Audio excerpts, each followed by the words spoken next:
É de bom tom que a gente peça o amparo do alto, principalmente ao nosso mestre e amigo Jesus, que ele e os mentores, nossos mentores da Casa Espírita, dessa atividade, que eles possam estar conosco, em nome do Cristo, em nome de Deus, em nome do Cristo, nos amparando esta jornada para que possamos aproveitar melhor as lições que vamos tratar. Será um monólogo, né, porque eu vou estar falando, mas todos vocês estarão me acompanhando mentalmente, então que possamos aproveitar essas lições o máximo possível. E certos da presença de Jesus, agradecemos e damos por aberto efetivamente essa atividade deste sábado. Se conosco, querido amigo. Que assim seja. Bom, o tema proposto, que já foi anunciado, justiça, céu e inferno, chamando atenção por aquilo que a gente normalmente fala sobre justiça divina, né? Nós já pensamos na ideia de céu e inferno. Nosso bate-papo vai ser uma pequena amostra daquilo que Allan Kardec tratou no livro com esse título, Céu e Inferno, a Justiça Divina, ou então, como subtítulo, A Justiça Divina segundo a Doutrina Espírita. É um incentivo à leitura, e não só a leitura, o estudo desta obra, porque é uma obra de uma riqueza muito grande, e principalmente pelos critérios que Kardec adota. Ele que foi bastante metódico em toda a obra, fez uma obra hercúlea.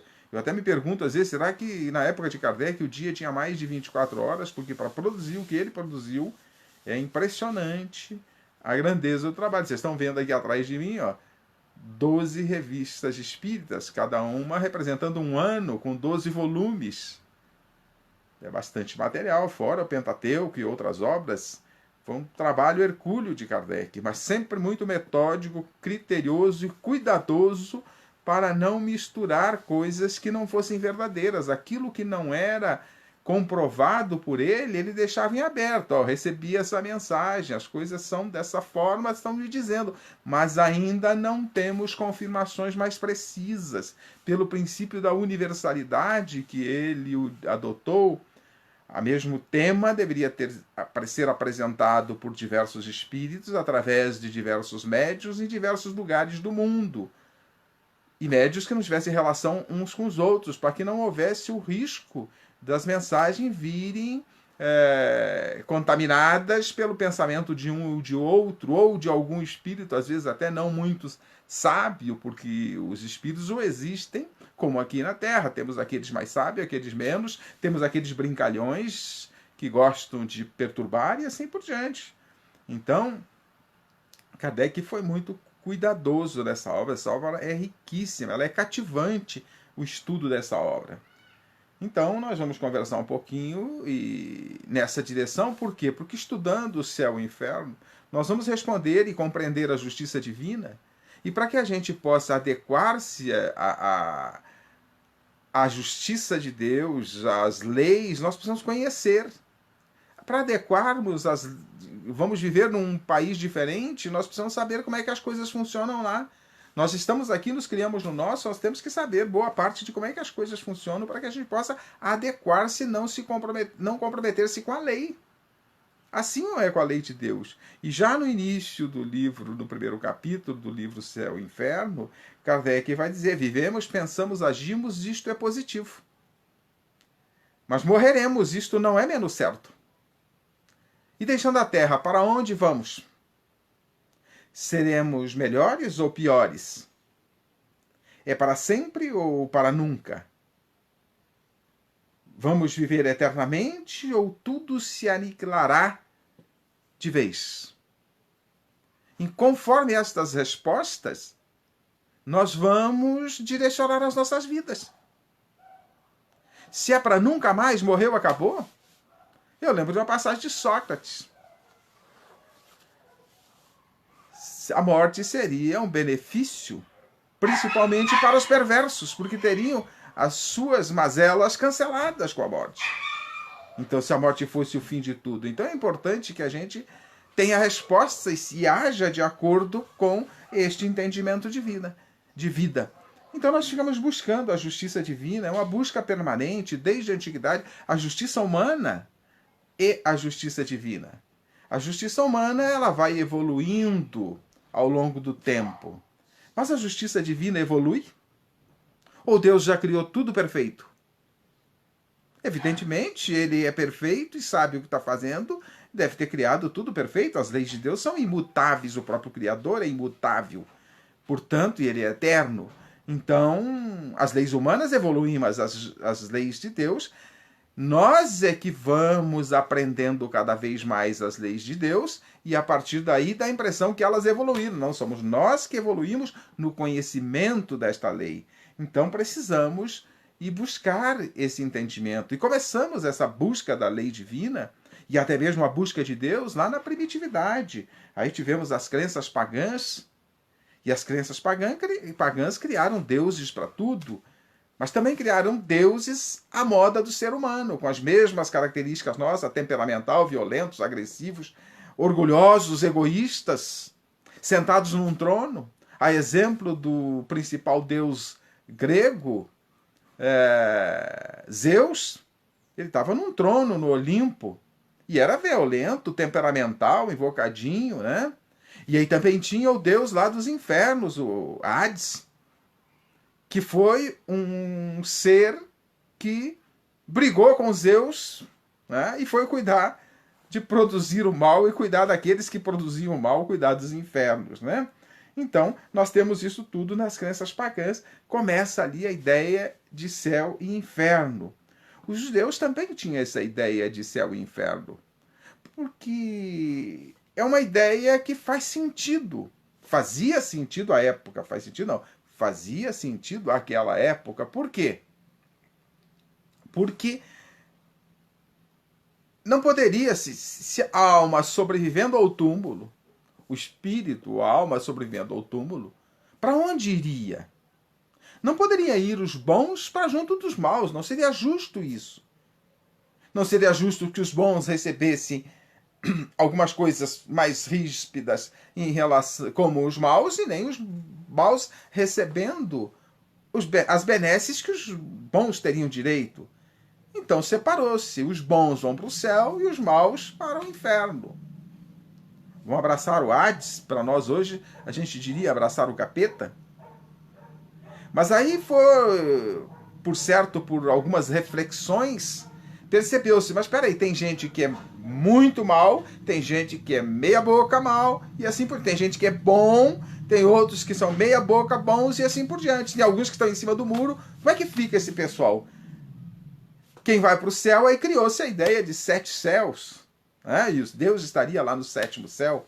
E o capeta, como é menos poderoso, ele teria só 5 infernos, e ele estaria lá no 5º dos infernos. Todo mundo já ouviu essa expressão.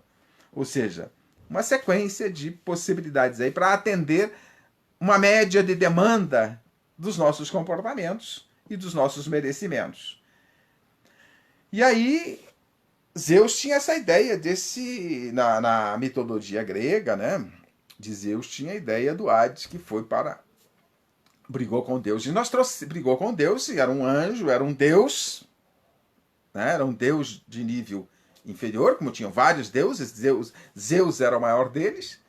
Brigou com Deus e foi afastado, e vivia em guerra com Deus depois que eles se desentenderam, Zeus e Hades.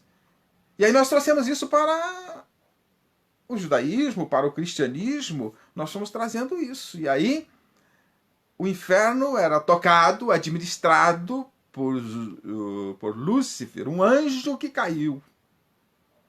Gente, aí nós temos que pensar um pouquinho. Para aquela época isso era compreensível, mas nos dias atuais, alguém que atingiu a sabedoria, aqui, seres humanos, alguém que se torna sábio, vamos pegar aí a sabedoria de um Gandhi, a sabedoria de um Sócrates, a sabedoria de grandes filósofos, de grandes pensadores, de grandes seres como a Madre Teresa de Calcutá. Será que esse pessoal se comportaria contrário àquilo que eles pregaram, que eles conquistaram. Então, se você adquiriu a sabedoria, agora imagine um espírito que adquiriu a pureza. Tem intimidade, como dizia Jesus, eu e o Pai somos um. Tem intimidade com Deus, brigaria com Deus e se afastaria? Não, é um equívoco do nosso entendimento. Para aquela época é compreensível, hoje já não é mais compreensível, né? Que a gente tenha essa ideia de que alguém que atingiu a pureza tenha decaído. Essa questão de anjo e demônio é uma coisa interna a nós. Nós temos momentos anjo e momentos demônio, de acordo com o nosso comportamento. Momentos anjo quando cumprimos a lei do amor. Momentos demônio quando não cumprimos e agimos contrárias à lei do amor. E assim por diante. Mas aí veio Jesus. Né? No paganismo, os judeus trouxeram a ideia de um Deus bom, amorável, já iniciaram essa ideia, que tinha suas leis trazidas por Moisés, os 10 mandamentos, mas ainda ficou um Deus temperamental, vingativo, e tinha sentido para a época. Porque as pessoas naquela época, tal a primitividade ainda, tal a ignorância, elas não entenderiam se nós falássemos de um Deus puramente espiritual. Se nós falássemos de leis puramente espirituais, pensando no espírito, no ser espiritual. Então era preciso misturar um pouquinho. Então Deus era brabo, era violento. Moisés, inclusive, usou o nome de Deus para criar as suas leis de gerenciamento, de administração do seu povo, que eram leis humanas, temporais. O que está na lei mosaica como lei de Deus são os 10 mandamentos, o restante é lei humana. Mas Moisés tinha que usar, não, foi Deus, mandou, é assim, e utilizou o recurso da divindade como para poder ter autoridade. Porque não tinha outra forma, estava lidando com um povo extremamente ignorante, simples, lá nos primórdios. Aí vem Jesus e reforça a ideia de um pai amoroso, de um pai bom, e vai nos falar que nenhuma de suas ovelhas se perderá. E aí? Nenhuma das ovelhas se perderá. Como é que fica o inferno? Não é estar perdido? Há um choque aí. E se dois conceitos estão em choque sobre o mesmo assunto, um deles ou os dois tem que estar errado. Pelo menos um tem que estar errado. Eu prefiro ficar com Jesus. E a ideia de céu? Qual era a ideia de céu? Que se tem até hoje, alguns, a ideia de um local só de deleite. Um local de contemplação do Criador. Aí eu fico pensando, para a eternidade, você ficar olhando para Deus, por mais belo que ele seja, é um inferno. Não tem sentido, é ociosidade. Não dá para imaginar que nós venhamos atingir a perfeição com sacrifício imenso, trabalho neste mundo, em outros, atingiu a perfeição para ficar ocioso. Ninguém aguenta. E Deus não quer isso. Jesus diz, Deus, meu Pai trabalha e eu também. Portanto, Jesus, sendo um espírito puro, veio para cá e trabalhou e trabalha lá. Ele continua trabalhando, ele é responsável por todos nós, nós somos ovelhas do seu rebanho, ele continua responsável por nós, continua trabalhando. Então os espíritos puros vão ter mais trabalho, só que diferente. Um trabalho vai ser prazeroso. Não é o trabalho nosso aqui que é exaustivo por necessidade e por aprendizado também. Então, a ideia de céu e inferno ela fica meio confusa. A ideia de purgatório também é aquele intermédio. Quem não é muito bom, quem é bom vai para o céu, quem é mau, para o inferno. E quem é meia boca? Purgatório. É o sétimo, os 7 céus e os 5 infernos, aí um meio termo. Vai servindo ao longo do tempo para a gente entender, mas Kardec vai tratar isso no céu e inferno com muito critério. Em outras obras também, tanto no Livro dos Espíritos, no Evangelho segundo o Espiritismo, quando ele fala de há muitas moradas na casa do Pai, no Evangelho segundo o Espiritismo, segundo capítulo, ele vai tratar um pouquinho dessa questão, desses mundos que vamos viver de acordo com os nossos méritos, com a nossa capacidade, com aquilo que conquistamos a cada um, segundo suas obras assevera o Cristo. Então nós temos que entender que o conceito de céu e inferno é um conceito de acordo com as nossas obras. Então é uma questão íntima, da nossa intimidade. De acordo com aquilo que produzimos, nós vamos viver de bem com a vida ou de mal com a vida. E vamos nos agrupar, como fazemos aqui na Terra. Nós vamos nos agrupar no mundo espiritual de acordo com o nosso nível. Você não vê, dificilmente, pode até acontecer, mas você não vai ver uma associação, engenheiros participarem de associação de médicos e vice-versa. As pessoas se agrupam de acordo com a sua afinidade. No mundo espiritual, da mesma forma. Aqui nós nos agrupamos de acordo com as nossas afinidades. No mundo espiritual, da mesma forma. E se somos perturbados, vamos nos agrupar com quem? Com os seres perturbados. O céu e o inferno é uma coisa interna. E se vocês querem pensar um pouquinho, basta analisar. Analisar as nossas vidas. Quando a gente fez na vida uma coisa boa, que eu espero que todos vocês tenham feito muitas coisas boas, a gente se sente como? Feliz, alegre, por ter praticado bem, ter atendido alguém, ter feito um ato de amor, um ato de carinho, um ato de caridade, a gente se sente bem, é o céu. Quando a gente faz uma besteira, que a gente percebe que fez a besteira e se arrepende, dói? É o inferno. Maior ou menor, de acordo com as nossas obras. E falando desta forma, você pode perceber que para estar no céu, estar no inferno, que é um estado de consciência, eu não preciso morrer. Claro que quando eu vou para o mundo espiritual, alarga-se a consciência e eu tenho mais consciência plena do que eu fiz ou deixei de fazer, das minhas responsabilidades, e a coisa fica mais complicada. Né? Então, eu percebo mais as besteiras que fiz, também vou perceber as coisas boas que fiz, e vou estar mais em paz ou menos em paz, e vou me agrupar com aqueles que são afins comigo. Se eu sou perturbado, eu vou me agrupar com seres perturbados. Se eu adoro praticar o mal, se eu sou totalmente violento ou coisa parecida, vou me agrupar com espíritos violentos e assim por diante. Então, no mundo espiritual, quando nós fomos, nosso inferno e o nosso céu, nós estamos construindo. E o que você está construindo para você?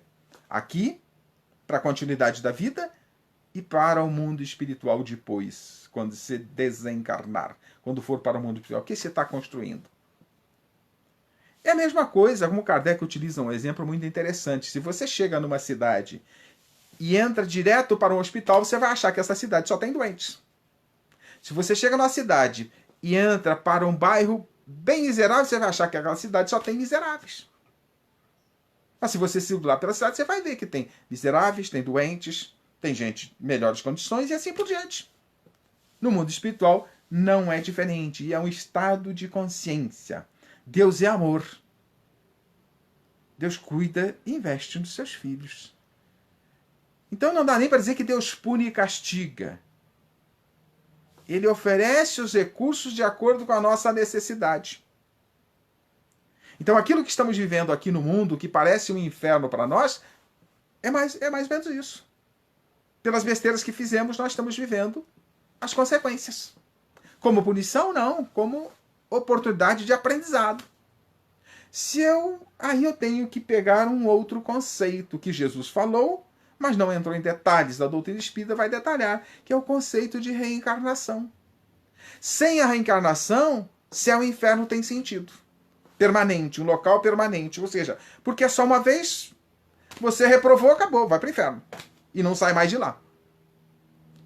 Você passou de ano, você adquiriu o que eu costumo chamar de doutorado na arte de amar, você vai para o céu. Céu e inferno não é um local. Se fosse um local, teria sido criado por Deus. Porque tudo foi criado por Deus. Não é um local, é um estado de consciência.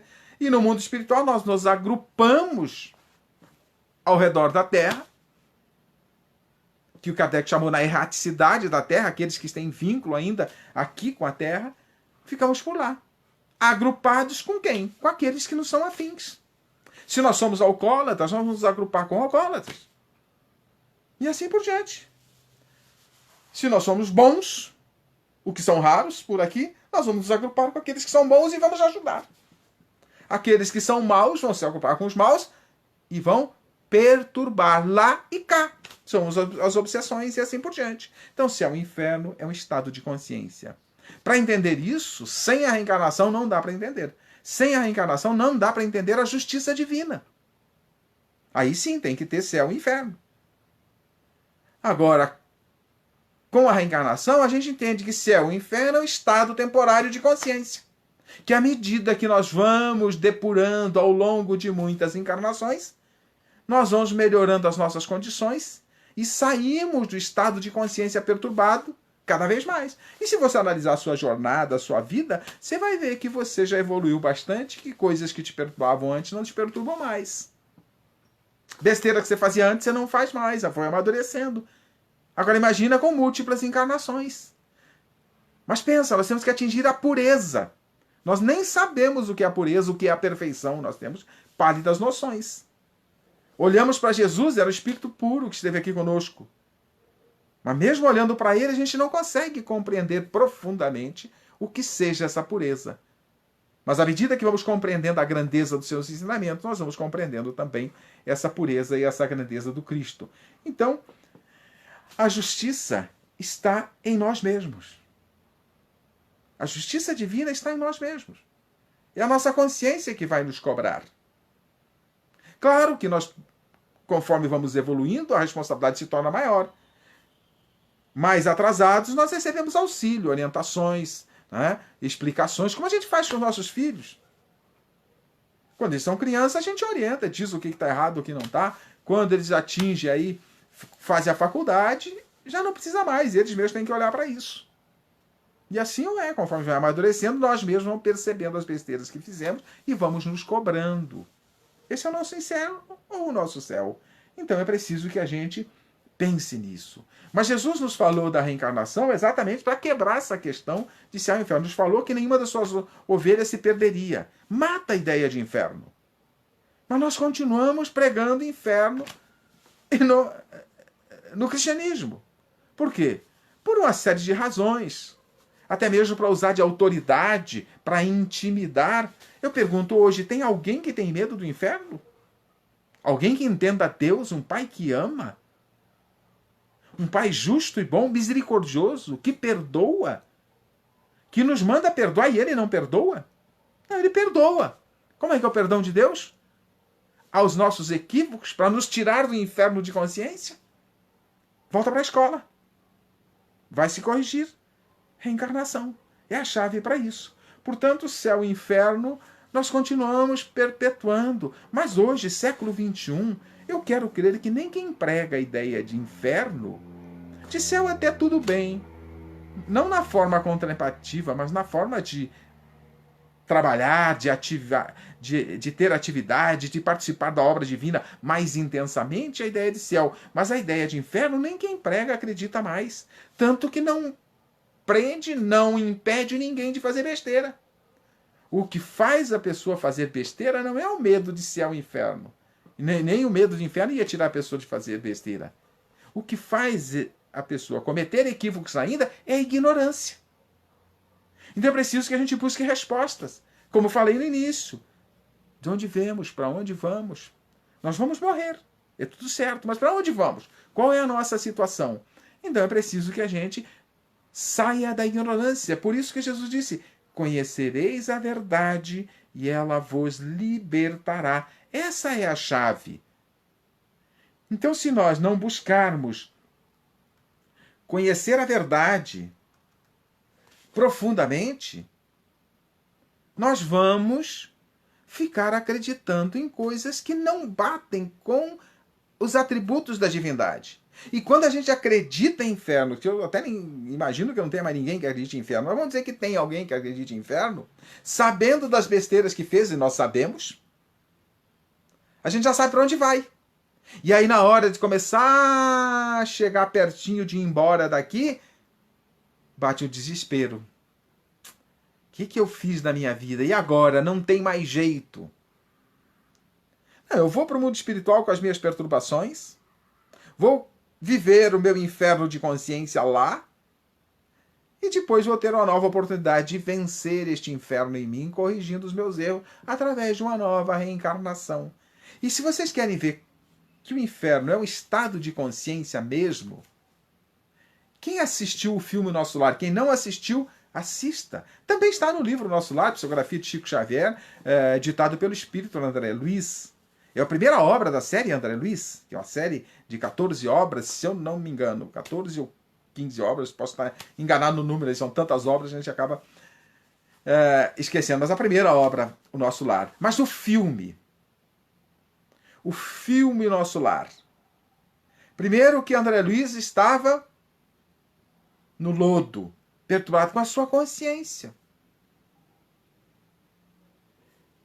E estava perturbado. Quando ele reconheceu, não aguentava mais, ele pediu ajuda a Deus. Quando ele pediu ajuda a Deus, os espíritos de luz apareceram para socorrê-lo. E aí até ele cobrou, mas peraí, por que vocês não me socorreram antes? Que ele ficou 8 anos nesta situação perturbada. Os espíritos, nós estivemos aqui o tempo todo ao teu lado, só que você não queria. Você estava conectado na sua consciência perturbada. Quando você pediu ajuda, abriu as portas para nós te ajudarmos, nós estamos te ajudando. E aí, quando ele soube que tinha desencarnado, que tinha morrido, que estava no mundo espiritual, foi levado para o Nosso Lar, para uma colônia espiritual, ele queria ver a família. E não foi permitido, porque ele não estava preparado. Mas depois de algum tempo, adquirindo o preparo, bom, agora você está preparado, você pode ver a família. Ele foi ver a família, chegou na casa, até uma casa, ele era médico, coisa parecida, tinha recursos, por certo, uma casa bonita, quase uma mansão, uma casa grande, 2 pisos, que ele chegou lá e descobriu que a viúva dele estava casada com outro ser. O que aconteceu com ele? Assista o filme, se quem não assistiu. Ele perturba-se por saber que a viúva tinha casado. Por certo, ele achava que a viúva era propriedade dele. Ele morreu, a vida continuava. Aí ele perturba-se. E o cinema é fantástico, né? Porque os efeitos especiais, aquele ambiente que ele estava começou a transformar-se no lugar da onde ele estava perturbado, daquele lodo. Só que aí ele estava preparado, reagiu. É isso. Então, se ele vai visitar a família antes, ele se perturbava e ficava no inferno criado pelas perturbações dele, até mesmo por ficar com ciúme, com inveja, com raiva, porque a esposa havia casado de novo. Mas aí, no tempo certo, ele foi permitido ir, ele foi, perturbou-se por um momento, e o cinema, os efeitos especiais são fantásticos. E aí se transforma tudo naquele ambiente infernal que ele mentalmente criava para ele e nós criamos para nós.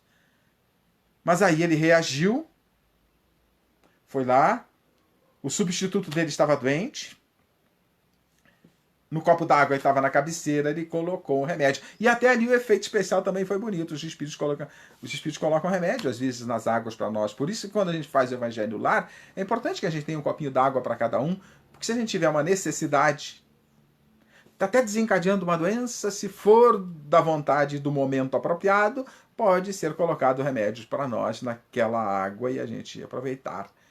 E o efeito especial do cinema mostrou os raiozinhos saindo da mão dele e preparando a água para o seu substituto. Ele estava preparado.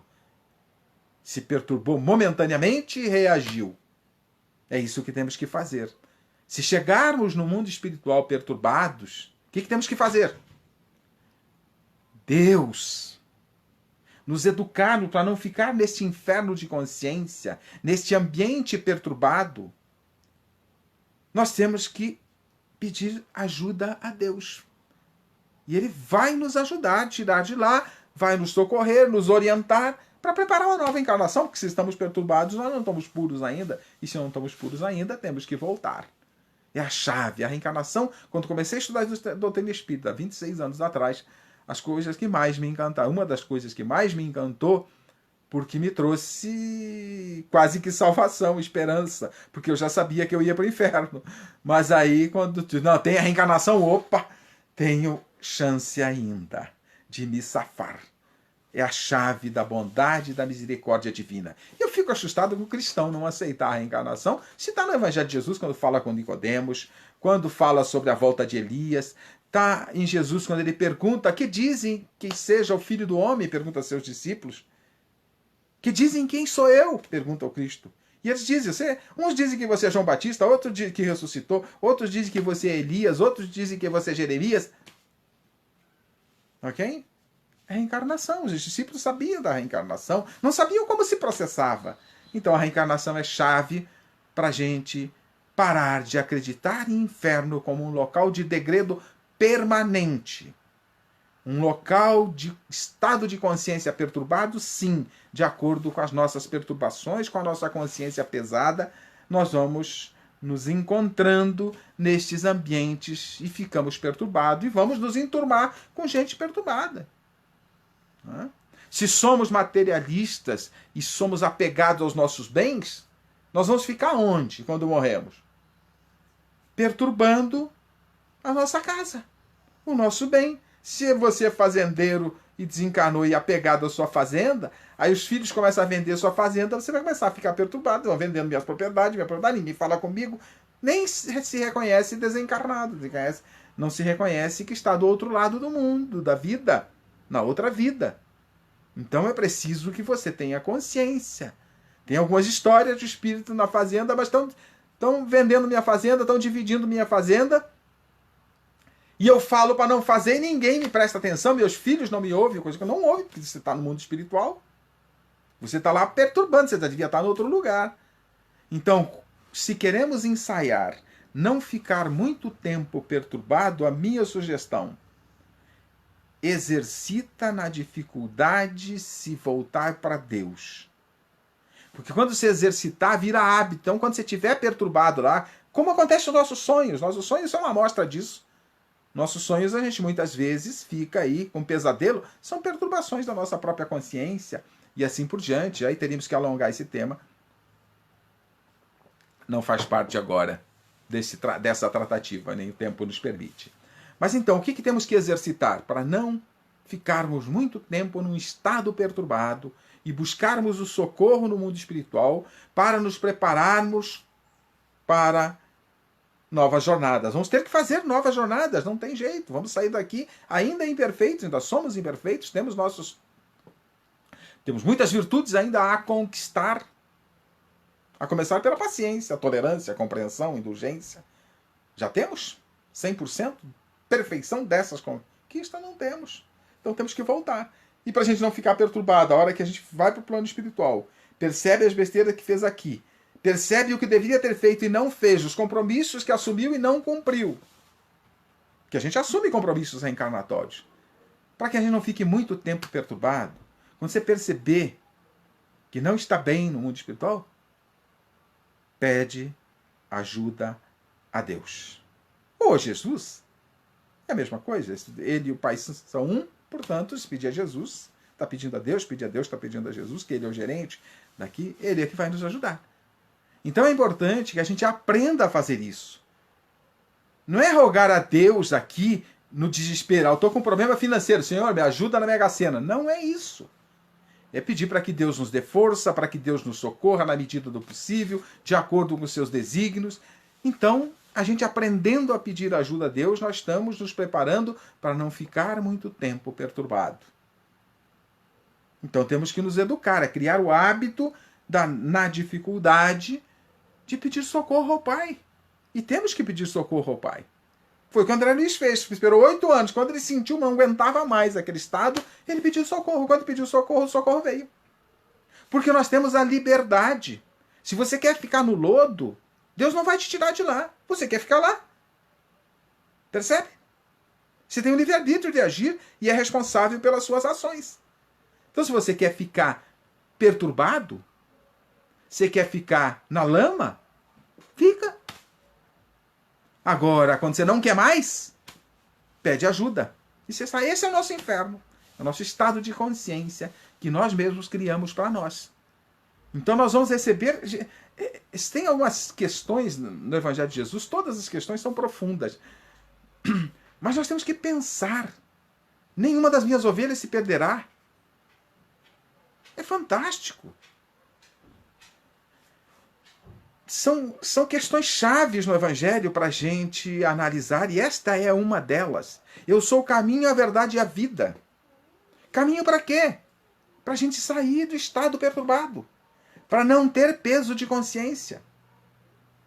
Mas o que é ele ser o caminho, a verdade e vida? As lições que ele trouxe, está no Evangelho. Então temos que estudar o Evangelho. Agora, ajudado pela doutrina dos Espíritos que vem decodificar o Evangelho, que foi escrito e dito de forma, numa linguagem parabólica, que era a linguagem da época dos judeus, foi escrito numa linguagem parabólica, foi escrito para uma época, uma maneira de se pensar daquela época. Jesus não podia entrar em muitos detalhes, falando muito das questões espirituais. Por quê? Porque era um povo ainda que estava muito arraigado nas questões materiais. Tanto que os judeus já esperavam um Messias que viesse dominar o mundo em nome do povo judeu. Não entenderam a missão do Cristo, a maior parte. Então, a doutrina espírita vem nos explicar e detalhar as lições de Jesus. Então, eu sou o caminho, verdade e vida, para mim é uma chave, uma lição-chave. Nenhuma das minhas ovelhas se perderá, é outra. Todas as lições do Cristo são chamadas, e essas são essenciais para a gente provocar em nós a busca por compreensão. Essa é fundamental para essa questão de céu e inferno. Buscarmos compreender se Deus é bom, Pai amoroso e justo, Ele nos colocaria num local de degredo permanente? Seria pior do que nós os pais, quando os filhos reprovam, nós não expulsamos nossos filhos de casa para morar debaixo da ponte. Nós estabelecemos novos limites mais rígidos, mas acolhemos os nossos filhos. Deus é pior que nós, nos expulsa. Percebe? Que a lição de Jesus, ela precisa ser refletida. E esta é uma frase, a cada um segundo suas obras é outra. Nenhuma das minhas ovelhas se perderá. A cada um segundo suas obras está dentro desse leque das questões mais significativas para a gente refletir essa nossa dia a dia, a nossa vida. A cada um segundo suas obras. Então não é Deus que pune, não é Deus que castiga, somos nós que escolhemos os caminhos equivocados e as consequências dele. Céu ou inferno. Estado de consciência. Então depende de nós. A doutrina espírita vem nos trazer riqueza nisso, inclusive na interpretação do Evangelho de Jesus. Portanto, nós vivemos, pensamos, agimos, isto não é certo. Mas morreremos, isso não é menos certo, diz Kardec. Leon Denis vai dizer de uma forma diferente. Importa, antes de tudo, é saber quem somos, de onde viemos, para onde vamos. Eu já cito essa frase, está no livro Porquê da Vida. Muita gente já deve estar enjoado de eu falar essa frase, mas ela é essencial. É buscar respostas. Compreender se é cada um segundo suas obras, o que isto significa. Eu sou o caminho, a verdade e a vida. O que isso significa. Nenhuma das minhas ovelhas se perderá, o que isto significa. Nesta relação céu e inferno. Você veja, 3 frases. Nenhuma das minhas ovelhas se perderá. Mata o inferno. A cada um segundo suas obras. Cria o inferno de consciência pelas nossas obras. Ou o céu de consciência. Eu sou o caminho, a verdade e a vida. As lições para que a gente não caia nas perturbações de consciência. Percebe? Quando a gente começa a encaixar essas coisas, analisar com carinho, e a doutrina espírita faz este papel de destrinchar para nós essas lições para facilitar a nossa compreensão e o uso dessas lições. Então, o livro Céu e Inferno, Allan Kardec vai fazer, na primeira parte dessa obra, falar sobre céu, inferno, purgatório e assim por diante. Na segunda parte, ele vai comprovar aquilo que ele tratou na primeira. Ele vai colocar mensagem de espíritos que desencarnaram, que morreram, nas mais variadas condições, de espíritos imperfeitos, espíritos perturbados, espíritos suicidas. E esses espíritos mandam mensagens que Kardec coloca nessa segunda parte, mostrando qual foi a sua condição no mundo espiritual, de acordo com seus atos. Se seus atos eram perturbados, eles estavam perturbados no mundo espiritual e assim por diante. Então, A justiça divina não é para termos desespero. Ela é consoladora. Por quê? Porque Deus é justo e bom e vai dar oportunidade a todos os seus filhos refazerem ou desfazerem as besteiras que fizeram, passando por compreender. Então eu gosto muito de citar uma frase: nós não podemos abrir mão do direito de pensar. Nós adoramos que os outros pensem pela gente. Não, nós não podemos abrir mão do direito de pensar. Nós temos responsabilidade sobre as nossas ações, então eu tenho que ter a compreensão mais profunda. Tanto que Kardec diz que não aceite nada que a sua razão não aceite. Porque não adianta você chegar no mundo espiritual e dizer: fulano me induziu a fazer isso porque disse que esse era o certo. Você foi porque quis. Você podia ter pensado: será que é o certo? Será que não é? Fulano me induziu. Foi o padre, o pastor, foi o presidente da casa espírita, foi o palestrante. Não. Nós temos que receber as coisas e fazer a nossa reflexão em cima delas e irmos nos apropriando desta compreensão. Porque a responsabilidade não dá para terceirizar. A responsabilidade é intransferível a cada um segundo suas obras. Portanto, é intransferível. Então nós podemos perceber que as frases do Cristo matam o conceito de inferno como um local permanente de degredo. A reencarnação mata o inferno porque representa novas oportunidades divinas para o nosso progresso. E todos vamos chegar à perfeição. Nenhuma das minhas ovelhas se perderá, diz o Cristo. Então nós vamos associando essas frases, as colocações de Jesus, mas temos que associar não isoladamente. Temos que associar, não pode ser isoladamente, para que a gente não tire interpretações equivocadas.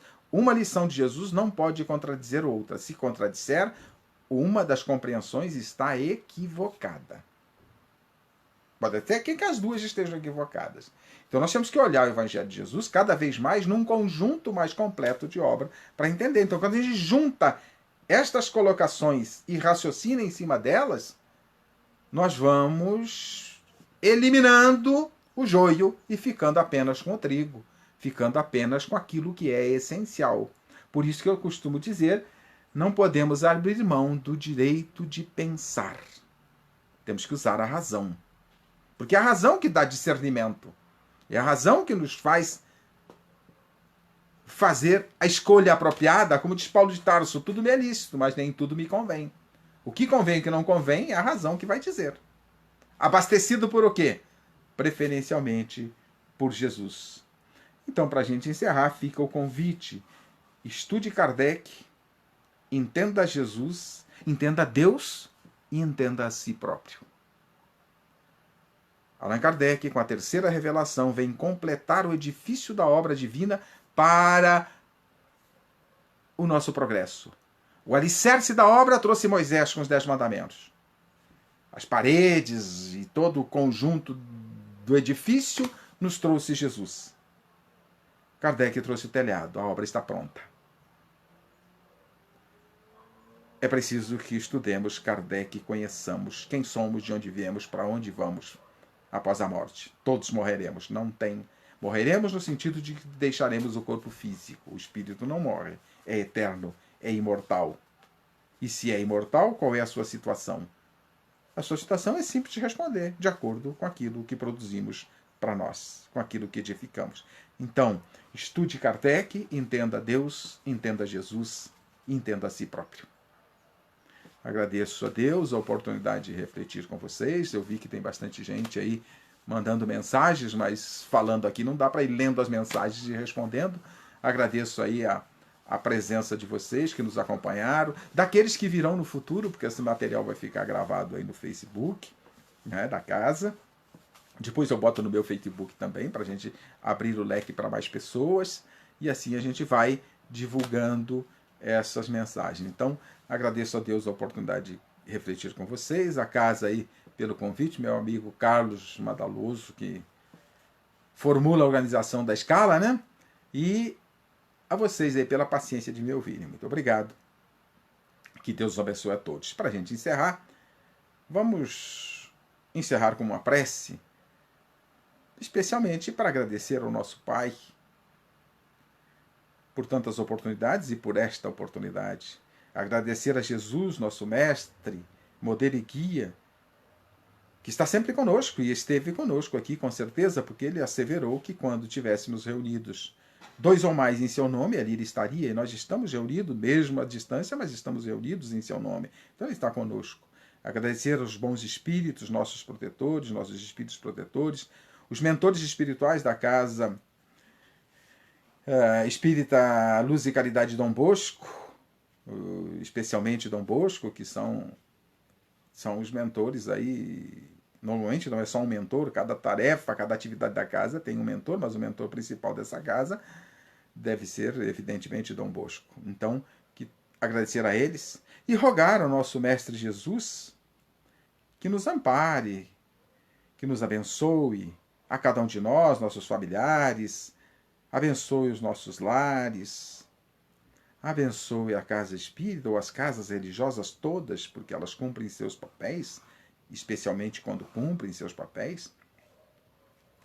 Abençoar nossos irmãos que estão aí padecendo, a todos nós que estamos nesse mundo de provas e expiações, com uma série de dificuldades, vivendo uma pandemia, que todos possam ser amparados, né? E quem partiu para o plano espiritual receba o amparo necessário, aqueles que ficaram, familiares, que possam ter a compreensão e a fé necessária para saber que somos imortais e que vamos nos reencontrar todos, porque senão amar não teria sentido, como diz Vitor Hugo num belo discurso. Então, que possamos todos receber, nesses momentos de dificuldades que vivemos, que possamos receber o amparo, a orientação e a paz e a inspiração do Mestre Jesus. E certos de que esse amigo especial, esse irmão maior, nos atende sempre, agradecemos mais uma vez e rogamos que ele permaneça conosco hoje e sempre, que assim seja. Muito obrigado a todos, que Deus nos ampare sempre e ilumine.